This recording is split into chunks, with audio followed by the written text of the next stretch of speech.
Hello সবাইকে, good morning. কেমন আছো তোমরা? সেদিন ছিল গণেশ পূজার আগের দিন। এই কদিন শারীরিক ও মানসিক কোনোভাবেই সুস্থ ছিলাম না, তাই কোনো ব্লগ পোস্ট করতে পারিনি।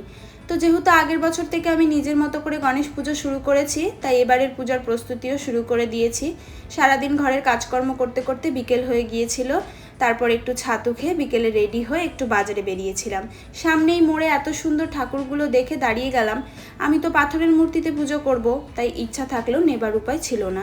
দশকর্ম ভাণ্ডারের ভিড়ে প্রায় 1 ঘন্টা দাঁড়িয়ে থেকে জিনিসগুলো কিনে একটু গ্রসারি স্টোর থেকে ঘি, তেল, কাগজের প্লেট এসব নিয়ে নিলাম।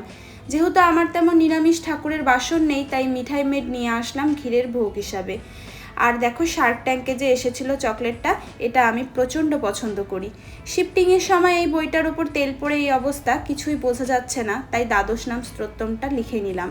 টাটা সবাইকে, সবাই ভালো থেকো, সুস্থ থেকো। আজ আসি, দেখা হচ্ছে কাল।